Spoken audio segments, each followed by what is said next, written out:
Hi there, cheese lovers. Today we're going to be making a tomato, basil, and burrata salad. And stop if you're about to say, oh, but that's like a summertime thing. That is a myth, and you're hurting the burrata's feelings. So don't do that. Burrata is not just a summertime treat. It is perfect year-round, including dead of winter. So I'm going to be making for you today a beautiful burrata salad.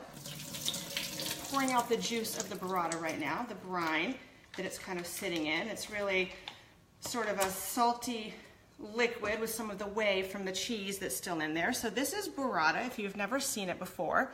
It is a beautiful ball of mozzarella cheese filled with uber squishy cheese curd inside. So it's like a, I don't know if you can, I'm gonna actually make up a sound effect. I'm gonna embarrass myself. Here we go. It's gonna go like this. Because that's kind of what it sounds like. If you could hear it making noise, which you can't because it really doesn't, but it feels like that. So it's super squishy. What I also have here, let me wipe the yummy burrata off my fingers, is I have some chopped up tomatoes here. Now what you'll notice here is that I'm using smaller style tomatoes, especially during the winter time. So this is the one trick. I'm using these little cherry tomatoes. Normally in the summertime when making this salad, I'm gonna use super ripe, large tomatoes, Roma, something really fragrant, delicious. The problem in winter is you can't get those really great tomatoes. So what I do instead is I use the smaller guys. What this gets you is a lot more tomato kind of flavor, and you're not gonna be sort of impacted by the weird textures you can get with winter tomatoes that are large. So you get more skin here, but you also get more sort of intense flavor. So all I'm doing here is cutting my little guy in half. You can see, there he is. And then I'm gonna fill my bowl here.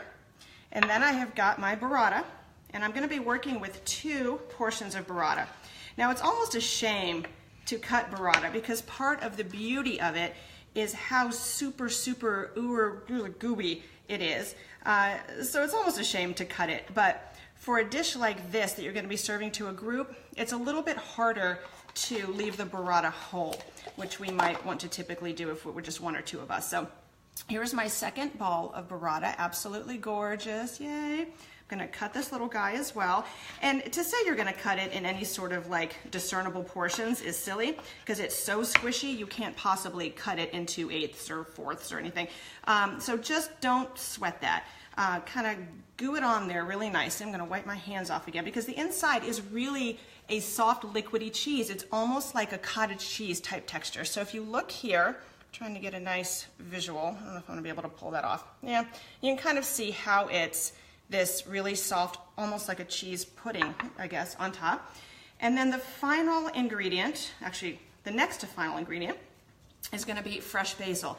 And this is basil that I grew myself in my indoor hydroponic basil garden. That's a lie. I bought it and it's beautiful. Look how nice and big these leaves are. I could like fan myself with them.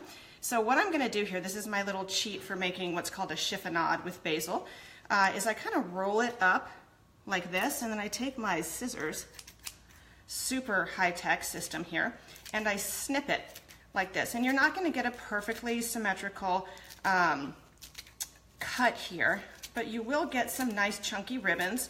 And I like mine really chunky and rustic. For those of you that like a super fine chiffonade, you can do it more fine. But as you can see, my slices of basil are actually quite chunky because I like basil almost more than anything else on earth. And then the last thing I'm gonna pour on here, I'm gonna step aside because I forgot one of my ingredients. And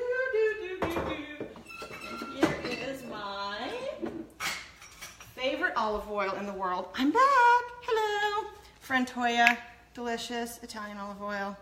Just gonna drizzle this on. Now some of you might like to do a nice splash of balsamic vinegar on top of this. Totally do that if you want. It's really delicious, kind of makes its own dressing when you get that on there. But to me, burrata is so delicate, flavorful, but very delicate, and it's really easy to overdress it. And then all you can kind of taste is the dressing. So this is one of those times where I would just use a really good olive oil drizzled on top. And then you can just let this sit. And what will happen is after a few minutes, kind of all of the juices and yumminess will blend together, and you've got this amazing dish to eat. So again, don't let anyone tell you that burrata or mozzarella is only a summertime treat, or that tomatoes can only be eaten in the summertime. It's just not true. There's a couple little workarounds that we can have to make an outstanding winter preparation of this dish. So enjoy your burrata and tomato salad, and I will see you very soon. Happy winter.